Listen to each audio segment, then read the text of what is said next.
You ask Tiger to solve. This deals with linear equations with one unknown. The final result is w equals -4. Let's solve it step by step. Group all constants on the right side of the equation. Add 8 to both sides. Simplify the arithmetic.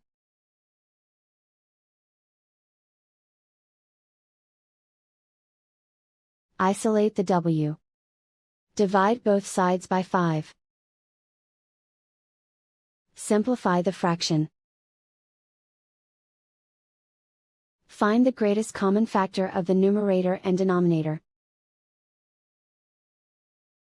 Factor out and cancel the greatest common factor.